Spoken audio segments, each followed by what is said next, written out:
18 வயசுலயே ஆரம்பிச்ச காதல். ஆனா இப்போ, காதலர் பத்தி நடிகை பிரியா பவானி சங்கர் உருக்கமா பதிவிட்டிருக்காங்க. தொகுப்பாளரா அறிமுகமான பிரியா பவானி சங்கர், அதுக்கப்புறமா சின்ன திரையில கதாநாயகியா மாறி, இப்போ வெள்ளி திரையில முன்னணி கதாநாயகியா இருந்துட்டு வராங்க.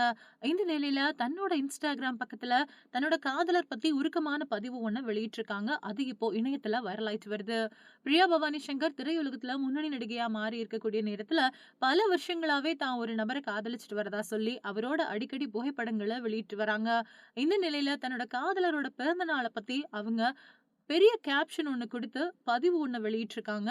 ஒரு செய்தி வாசிப்பாளராவும், தொகுப்பாளராவும் இருந்துட்டு வந்த பிரியா பவானி சங்கர், விஜய் டிவில ஒளிபரப்பான கல்யாணம் முதல் காதல் வரை அப்படிங்கிற சீரியல்ல நடிச்சு பெரிய அளவுல பிரபலம் அடைஞ்சுட்டாங்க. இந்த சீரியல்ல பிரியா கேரக்டர்ல நடிச்சு இளைஞர்களையும் கவர்ந்துட்டாங்க. சீரியல்ஸ் பார்க்காதவங்க கூட பிரியாவுக்காக கல்யாணம் முதல் காதல் வரை அப்படிங்கிற சீரியல தொடர்ந்து பார்த்துட்டு வந்தாங்க. இந்த நிலையில இந்த சீரியல்ல இவருக்கு கிடைச்ச வரவேற்பு காரணமா, இவங்களுக்கு அடுத்தடுத்து திரைப்பட வாய்ப்புகளும் குவிய ஆரம்பிச்சது. அதனாலேயே இந்த சீரியல்ல இருந்து பாதியிலேயே விலகி திரைப்படங்கள்ல பிரியா பவானி சங்கர் கமிட் ஆயிட்டாங்க.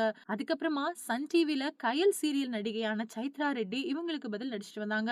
இப்ப கூட அந்த சீரியல் விக்ரம் வேதா அப்படிங்கிற பேர்ல மறுபடியும் புது சீரியலா ஒளிபரப்பாயிட்டு இருக்கு.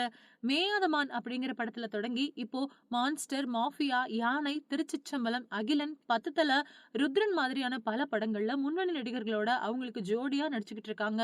இந்த நிலையில இந்தியன் 2 திரைப்படத்திலயும் இணைஞ்சிருக்காங்க. இந்த நிலையில பிரியா பவானி சங்கர் தான் நடிகையா ஆகுறதுக்கு முன்னாடியே ராஜவேல் அப்படிங்கிறவரை காதலிச்சுட்டு வந்தாங்களாம். அதுவும் 18 வயசுலயே இவர் கூட காதல் தொடங்கியிருக்கு. அது இப்ப வரைக்கும் தொடர்ந்துகிட்டு வருது. முன்னணி நடிகையா இருக்கக்கூடிய பிரியா பவானி சங்கர் அடிக்கடி தன்னோட காதலரோட வெளிய போய் அங்க புகைப்படங்களை எடுத்து இணையத்துல பதிவேற்றி ரசிகர்களை வெறுப்பேத்திட்டு இருக்காங்க. அந்த மாதிரி தான் இன்னைக்கு கூட தன்னோட காதலரோட எடுத்துக்கிட்ட ஒரு சில புகைப்படங்களை வெளியிட்டு ஒரு பதிவு வெளியிட்டிருக்காங்க. அந்த பதிவுல தன்னோட மனசுல இருக்கக்கூடிய காதல கொட்டியிருக்காங்க. அதுல இந்த பையன் இருக்காரே, இவர் தான் என்னோட சிறந்த நண்பர். நாங்க எப்பவுமே ஒண்ணாவே சிரிக்கிறோம், சண்டை போடுறோம், அழறோம், அடிக்கடி மேக்கப்பும் பண்ணிக்கிறோம்.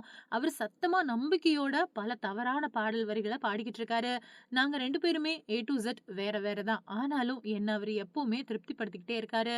நாங்க 2 பேரும் வித்தியாசமா இருந்தாலும், அவரோட நான் அன்பாவும், ஜாலியாவும் இருக்கேன். அதே மாதிரி அவரோட நான் நிம்மதியா உணர்றேன். அவரும் என் கூட இருக்கும்போது சந்தோஷமா இருக்காரு. அவரோட நான் அமைதியா உட்கார்ந்து ஒரு அழகான சூரிய அஸ்தமனத்த பார்த்துக்கிட்டு, என்னோட மனசுல இருக்கக்கூடிய கஷ்டங்கள எல்லாத்தையும் பேச முடியுது. அதுவே எனக்கு போதும். இந்த வாழ்க்கைய நான் ஆனந்தமா கடக்க கோடி மடங்கு இதுவே போதும். என்னோட ராஜவேலுக்கு பிறந்தநாள் வாழ்த்துக்கள் அப்படின்னும், இருவர் வானம் வேறென்றாலும் அப்படிங்கிற வார்த்தைகளோட பிரியா பவானி சங்கர் அந்த பதிவ முடிச்சிருக்காங்க. தன்னோட காதலரோட பிறந்த நாளுக்கு பிரியா பவானி சங்கர் வெளியிட்ட புகைப்படங்களும், பதிவும் இப்போ இணையத்துல அதிகமா பரவிட்டு வருது.